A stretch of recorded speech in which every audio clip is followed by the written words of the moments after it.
ठीक हो गया। यहाँ देखो, ये कल क्वेश्चन था, consider two postulate given below. क्या थे दो पोस्टुलेट? मैंने कहा था आप इसके बारे में थोड़ा सा पढ़ के आएंगे, कुछ रिजल्ट निकालेंगे, कल मुझे बताएंगे। किस बच्चे ने इसके बारे में पढ़ा? कुछ सोचा? नहीं। हर जगह बुक खुलती है? बिल्कुल नहीं खुलती। होगी किसी किसी की ट्यूशन, उसके बाद फिर बंद होगी, बैग में रख दो।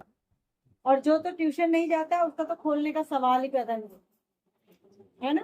काम कब होगा? जब कॉपी मांगी जाएगी उसके एक रात पहले, है ना।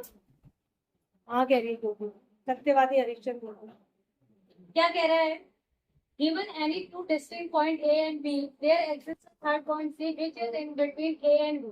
और एक दूसरा भी दिया था कि there exists at least three points that are not on the same line. तो ये पूछ रहा था कि do these postulates contain any undefined term? Yes, it contains several and undefined term. ठीक है, क्योंकि ये बात पूरी तरीके से समझने योग्य नहीं है कि यहीं पर ये बात खत्म हो गई। ठीक है, तो इसमें बहुत सारे रिजल्ट्स निकाले जा सकते हैं, कई तरीके की बातें कही। जैसे ये कह रहा है कि there exist at least three points which are not on the same line. अब ये थ्री पॉइंट जो है ना, ये सेम लाइन में हो भी सकते हैं, नहीं भी हो सकते। जैसे एक पॉइंट ये है, एक पॉइंट ये है, एक पॉइंट ये है, ये तीनों लाइन तीनों एक में हो भी सकते हैं। और एक पॉइंट ये है, एक बार भी हो सकता है, 200 की लाइन जा सकती है। तो इससे कोई सर्टेन रिजल्ट नहीं निकाला जा सकता इस स्टेटमेंट से, क्योंकि ये मतलब कोई सर्टेन बात नहीं कह रहे। जिससे कि हम, जैसे मैंने कल आपको बताया था कि 2+2 4 होता है। मैं आपसे पूछूंगी बच्चे 2+2, तो आप कहेंगे 4।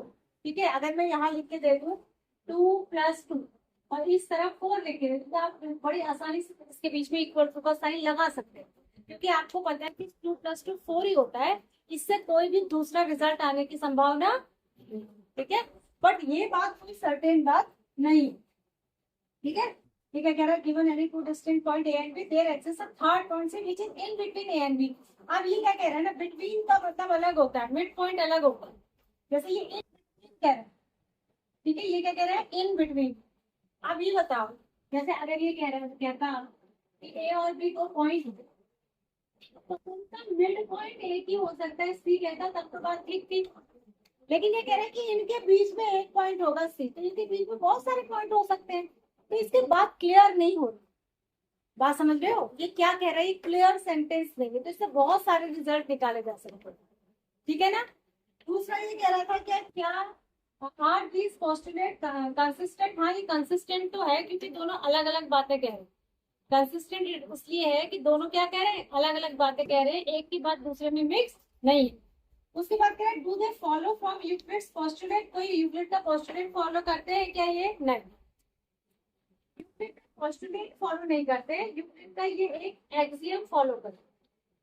जिस एक्सियम में यूक्लिड ने कहा था कि दो पॉइंट से होते भी सिर्फ एक ही लाइन कीजिए, बात है ना, तो उसी को ये फॉलो करते हैं। क्योंकि ये जो सेकंड वाली बात है ना, ये उसी से मिलती जुलती है, जिसमें कह रहा है ना there exist at least three points that are not on the same line. कम से कम ऐसे तीन पॉइंट एग्जिस्ट करते हैं जो सेम लाइन में नहीं होंगे। ठीक है, तो तीन भी हो सकते हैं, तीन से ज्यादा भी हो सकते हैं, दो से भी लाइन जा सकती है, तीसरा बाहर भी हो सकता है, तीनों एक लाइन में भी, मतलब बहुत सारे रिजल्ट हो सकते हैं ना।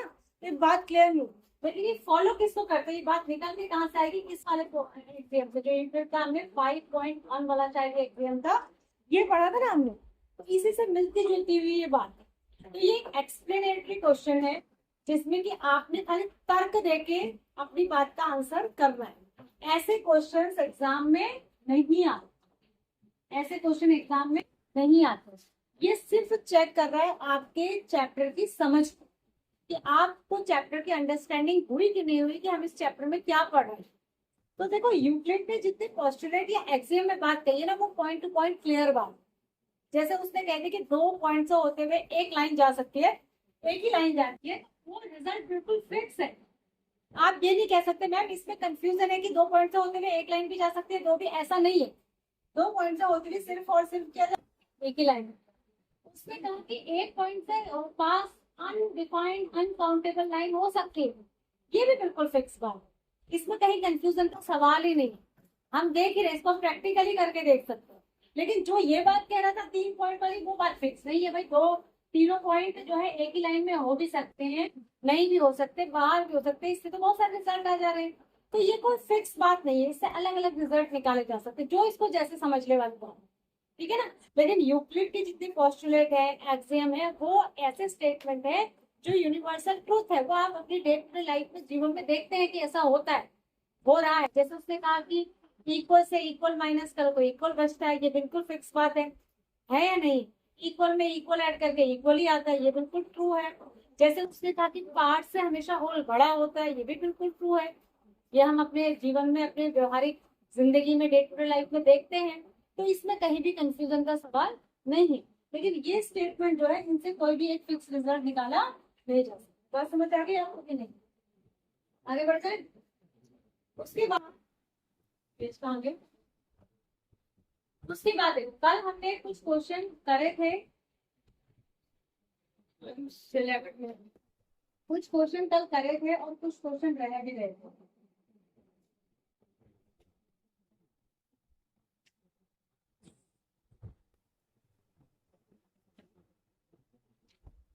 ठीक है, इसमें देखो ये वाला क्वेश्चन, ये वाला क्वेश्चन हम कर रहे थे लास्ट में, आई थिंक ये वाला फिफ्थ क्वेश्चन हम कर रहे थे, है ना। फिफ्थ क्वेश्चन को एक बार और समझ लीजिए। कल शायद थोड़ा सा आपको कंफ्यूजन हुआ, ऐसा मुझे लगा, क्योंकि जब मैंने घर जाके अपनी पढ़ाई हुई क्लास दोबारा देखी, उसको डालने के लिए, एडिट करने के लिए, तो मुझे लगा कि कुछ शायद आपको क्लियरली समझ में ना आया हो, कंफ्यूजन क्रिएट हुआ हो, तो उसको मैं एक बार और क्लियर कर देती हूँ। ये कह रहा है कि in question 4.C is called the midpoint. इसने कहा कि अगर हम एक लाइन खींचते हैं ए बी, और इसके लिए हमने जो क्वेश्चन 4 था, क्वेश्चन 4 जो था, उसमें हमने ये प्रूव किया था कि A C equals to half of A B. किया था कि नहीं? से यस और नो, ये आपने किया था ना। तो अगर ए सी जो है, ये ए सी जो है वो ए बी का हाफ है, तो इससे रिजल्ट ये निकला कि C is the midpoint of A B. हुआ? अरे भैया, हुआ कि नहीं? C is the midpoint of A B. अगर ए सी जो है वो ए बी का हाफ है, तो उससे रिजल्ट क्या निकला कि सी जो है वो लाइन ए बी का क्या है, मिड पॉइंट है, बीच का पॉइंट है। ये बात समझ में आ गई? ठीक है। अब इसका यूज जो है ना बेटा, वो क्वेश्चन नंबर 5 में, क्वेश्चन नंबर 4 का यूज कहाँ करना है? Question number 5। क्वेश्चन नंबर 4 में जो आपने रिजल्ट निकाला है ना, इसका इस्तेमाल करते हुए क्वेश्चन नंबर क्या करना है? 5 में ये कह रहा है कि आपको ये प्रूव करना है कि किसी भी लाइन का एक और ओनली वन ही मिड पॉइंट है। क्या प्रूव करना है? किसी भी लाइन का एक और केवल एक ही मिड पॉइंट होता है। तो उसके लिए मैंने आपको बताया था कि आप ऐसा सपोज कर लीजिए कि लाइन का 2 मिड पॉइंट है। हमने ऐसा मान लिया कि let there are 2 mid point. क्या करेंगे हम? सपोज, लेट अस सपोज, ठीक है, let there are 2 mid point, 2 mid points, 2 mid points C and C dash of line के बीच, ऐसा आप सपोज करेंगे। तो अब जब 2 मिड पॉइंट हो गए, ठीक है ना, मैं कह रही हूँ C मिड पॉइंट है ए बी का, तो क्वेश्चन नंबर 4 का इस्तेमाल करते हुए मेरे पास रिजल्ट आएगा कि AC is half of A B. आएगा कि नहीं है? ये क्वेश्चन वाला भाई, मैं कह रही हूँ C मिड पॉइंट है इस लाइन का, तो रिजल्ट क्या निकला कि AC is half of A B, की AC जो है वो ए बी का आधा होगा। जब सी बीच में है तो मिड पॉइंट मिड पे है। तो अब मैंने कहा कि सी डैश भी मिड पॉइंट है मगर, तो सी डैश भी मिड पॉइंट है, तो इस इक्वेशन से मिड पॉइंट तक की जो डिस्टेंस होती है पूरी लाइन की आधी होती है। तो इस हिसाब से ए सी डैश भी जो है वो हाफ ए बी की तरह का हुआ कि नहीं? हुआ कि नहीं? जब मैं सी को मिड पॉइंट कहूंगी तो मैं कहूंगी ए सी जो है ए बी का आधा है। जब मैं सी डैश को मिड पॉइंट कहूंगी तो भी मैं कहूंगी ए सी डैश जो है वो ए बी का आधा है। अब ये जो दो इक्वेशन है ना, इनके राइट हैंड वाली साइड इक्वल, यहाँ भी हाफ ए बी है, यहाँ भी हाफ है, तो इनकी लेफ्ट साइड भी क्या होगी? इक्वल होगी। तो from equation 1 and 2, from equation 1 and 2 क्या रिजल्ट निकला कि जो ए सी है ना वो ए सी डैश के बराबर है। ये यूक्लिड के एक्सियम से हो, दो चीजें जब सेम चीज के बराबर है, मैंने परसों बताया था कि इसकी हाइट भी इसके बराबर है, इसकी हाइट भी इसके बराबर है, तो क्या हुआ, उन दोनों की हाइट बराबर हुई, हुई ना। तो ऐसे ही ये भी इसका आधा है और ये भी इसका आधा है, तो यानी कि ये दोनों क्या हुए, इक्वल हुए, हुआ नहीं हुआ। जब ये इक्वल हुए तो AC equals to AC dash. अब इनका स्टार्टिंग पॉइंट तो सेम ही है, तो यहाँ से क्या आ जाएगा, C equals to C dash. मतलब ये तभी पॉसिबल है, AC डैश के बराबर एक ही कंडीशन में कहा जा सकता है, जब C और C डैश एक ही पॉइंट, when C dash coincide with the point C, जब C डैश जो है वो C के ही ऊपर हो, अदरवाइज ये कभी पॉसिबल हो ही नहीं सकता, ये कभी पॉसिबल नहीं हो सकता। ये एक ही कंडीशन में पॉसिबल होगा, जब C और C डैश दो अलग अलग पॉइंट ना होके एक ही पॉइंट। तो इससे रिजल्ट ये निकला कि किसी भी लाइन का एक और सिर्फ एक ही मिड पॉइंट हो। क्लियर है, कोई कंफ्यूजन तो नहीं, आगे बढ़ जाए, चलिए आगे बढ़ते हैं। अब अगला क्वेश्चन देखो, अगला क्वेश्चन देखो, अगला क्वेश्चन क्या कह रहा है, क्वेश्चन नंबर 6 का फिगर देखिए। क्वेश्चन नंबर 6 में फिगर बना हुआ है, उसको देखिए, अपनी बुक पे देख लीजिए, अगर यहाँ आपको साफ दिखाई दे रहा है तो बुक में देखिए। क्वेश्चन नंबर 6 में एक फिगर बना है, उसको बुक में देखिए। देखो क्या कह रहा है कि if AC equals to BD, यहाँ देखो AC से एक ऐसा लाइन बनाइए, यहाँ देखो मैं यहाँ बना दूंगी, ये है A, ये है C, ये है B, और ये B है, और ये है C, ये है C। समझ में आया। गिवन, क्या गिवन है आपको, क्या दिया है इसमें, ये कह रहा है कि AC इक्वल्स टू BD। यहाँ देखो फिगर में AC जो है ना तो BD के बराबर, AC किसके इक्वल है, अगर AC इक्वल्स टू BD है तो प्रूफ क्या करना है, टू प्रूफ, इसको ऐसे ही करते हैं एग्जाम में, पहले गिवन लिखते हैं फिर टू प्रूफ लिखते हैं। पहले हम ये लिखते हैं कि हमको दिया क्या है, फिर हम ये लिखते हैं कि हमको प्रूफ क्या करना है। प्रूफ आपको ये करना है कि AB इक्वल्स टू CD, फिर उसके बाद आप प्रूफ करते हैं, मतलब अब आप प्रोसेस शुरू करेंगे इसको प्रूफ करने की। AC इक्वल्स टू BD है तो AC को आप क्या लिख सकते हैं, AC कैसे बनेगा, AB प्लस BC, कैसे बनेगा, AB प्लस BC, और BD कैसे बनेगा, BC प्लस BD। इसको तोड़ के लिख दिया, AC को ऐसे लिख दिया और BD को ऐसे, दोनों साइड BC कट सेम, तो यहाँ से रिजल्ट क्या आ गया, AB इक्वल्स टू C। और यही हमें क्या करना था, ये हमें क्या करना था, लास्ट क्वेश्चन। ये कह रहा है, क्या कह रहा है लास्ट क्वेश्चन में, क्या कह रहे हैं पढ़िए, why is axiom 5 in the list of Euclid's axiom considered as the universal truth। इसको जो axiom 5 है उसको यूनिवर्सल ट्रूथ क्यों कहते हैं, axiom 5 है क्या, axiom 5 क्या है, axiom 5 याद है, ये है axiom, ये आपके एक्सियम्स है, ये आपके एक्सियम्स है, देख लीजिए।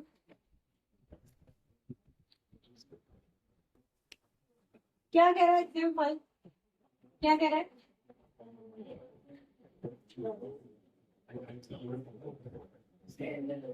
एक्सियम 5 क्या कह रहा है, the whole is greater than the part. Whole यानी पूरी चीज हमेशा अपने हिस्से की क्या होती है, ग्रेटर होती है, हिस्से से क्या होती है, ग्रेटर होती है। तो ये कह रहा है इसको यूनिवर्सल ट्रूथ क्यों कहते हैं, इसको सर्वमान्य सत्य क्यों कहते हैं, जो दुनिया में मतलब माना जाता है।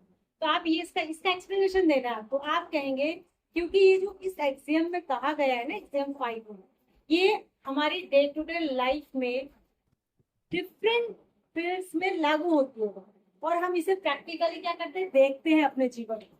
कल मैंने आपको एक ट्री का एग्जांपल दिया था, जैसे मैंने कहा कि जो ट्री की ब्रांच है वो उसका एक पार्ट हुआ, और ट्री अपने आप में होल हुआ, तो ब्रांच से पेड़ तो बड़ा ही होता है ना हमेशा। ऐसे ही तुम्हारी बॉडी में तुम्हारा हाथ है, hand is a part of body, और बॉडी तुम्हारा पूरा शरीर है, तो जो पूरा शरीर है वो अपने पार्ट से तो बड़ा ही है।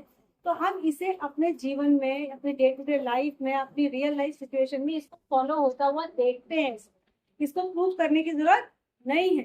तो इसीलिए हम कहेंगे कि इसको क्या कहते हैं, यूनिवर्सल ट्रूथ कहते हैं। ये इसने पूछा इसको यूनिवर्सल कहते हैं क्योंकि हम दुनिया में विभिन्न फील्ड्स को क्या करते हैं, देखते हैं। ठीक है, तो let's all for the exercise. ये एक्सरसाइज खत्म, ये चैप्टर भी खत्म। अब आप मुझे बताइए कि आपको ये जितना भी आपने 2 दिन में यूक्लिड पढ़ा है, क्या क्या चीजें पढ़ी आपने, डेफिनेशंस पढ़ी, एक्सियम्स पढ़े, पोस्टुलेट पढ़े, ये एक्सरसाइज कर, इसमें कोई भी चीज ऐसी है जो आपको समझ नहीं आई? आपको एक्सियम 7 एक्सियम है शायद, एक्सियम में तो कुछ मुझे नहीं लगता कि समझ आने वाला, कुछ नहीं आने वाला है।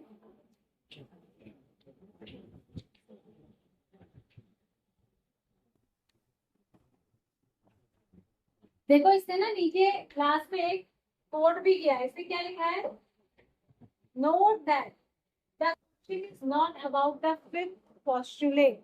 बच्चे इतने कंफ्यूज होते हैं, ये इसको भी पता है। तो ये यहाँ पर कह रहा है कि नोट करो कि मैंने ये क्वेश्चन फिफ्थ पोस्टुलेट के बारे में नहीं पूछा है, फिफ्थ एक्सियम की बात में कर रहा हूँ। फिफ्थ पोस्टुलेट तो दूसरा था जो पहले लाइन की बात करता था, बच्चे उसको लिखाते हैं कई बार यहाँ। तो एग्जाम में आपको ये भी ध्यान रखना है कि आपसे एक्सियम पूछा जा रहा है कि पोस्टुलेट पूछेगा, ठीक है ना। पोस्टुलेट ज्योमेट्री से रिलेटेड है, मैंने आपको बताया था। एक्सियम पूरी दुनिया में सब जगह हर फील्ड में अलग अलग लागू होता है। तो इसने लिख दिया है क्योंकि उसको पता है कि बच्चे इसको कंफ्यूज करते हैं फिफ्थ पोस्टुलेट के साथ। तो कह रहे हैं कि ये क्वेश्चन हमने फिफ्थ पोस्टुलेट के बारे में नहीं पूछा, ठीक है। आपको ये मान के चल लिया जाए कि आपको ये चैप्टर अच्छे से समझ आ गया और इसकी एक्सरसाइज का कोई भी क्वेश्चन आएगा तो आप कर लेंगे कि नहीं? अरे कर लेंगे कि नहीं? इंपॉर्टेंट है, 4 से लेके 7 भी नहीं कहूंगी, 6 तक। 7 का तो उतना नहीं पूछा जाता, 4 से लेके 6 तक। और एक क्वेश्चन ये वाला, आगे एक्सरसाइज, एक क्वेश्चन ये वाला, ठीक है। ये नहीं पूछा जाता आपसे, ठीक है, ये पूछा जा सकता है। तो इनकी डेफिनेशंस तो आपसे पूछी जा सकती है, और ये डेफिनेशन स्पेसिफिकली यूक्लिड से ही रिलेटेड नहीं, तो ये डेफिनेशन तो आपसे ज्योमेट्री में जनरली भी पूछी जा सकती है, ठीक है ना। क्योंकि आपके यहाँ दी गई है तो हमको अथॉरिटी मिल जाती है कि हम पूछ रहे हैं आपसे पैरेलल लाइन किसे कहते हैं, रेडियस ऑफ सर्कल किसे कहते हैं, परपेंडिकुलर लाइन किसे कहेंगे, ठीक है। तो इसमें जो पूछने वाले में और ये ट्रू फॉल्स, मतलब मैं इंपॉर्टेंट जो बता रही हूँ उसका मतलब ये नहीं है कि इसके अलावा कुछ आएगा नहीं। ये जो क्वेश्चन है ना, ये 1 से 2 नंबर, ये 2 नंबर के क्वेश्चन पूछे जाने वाले जिनको एक्सप्लेन करके लिखना होगा। और बाकी ट्रू फॉल्स वाले तो ये आधे आधे के नंबर में तो पूछे ही जा सकते हैं, उसके लिए तो आपको कंसेप्ट क्लियर। और ट्रू फॉल्स जरूरी नहीं है कि यही वो जो आपके 4 ऊपर के पोस्टुलेट हैं और 7 जो एक्सियम है या डेफिनेशन है उसमें से कहीं से भी बना के दे सकती है मैं true false, fill in the blanks, वो तो मेरे ऊपर, ठीक है, वो सब तो है ही, ठीक है। तो मेन बात समझ में आ गई आपकी, डेफिनेशंस और 5 पोस्टुलेट और 7 एक्सियम, ये आपने क्लियर। तो हम नेक्स्ट चैप्टर स्टार्ट करते हैं, ठीक है। और यहाँ तक का काम आपका हो जाना चाहिए, हो जाएगा कि नहीं? हाँ, जिसने सेव डोंट सेव नहीं पूछा था।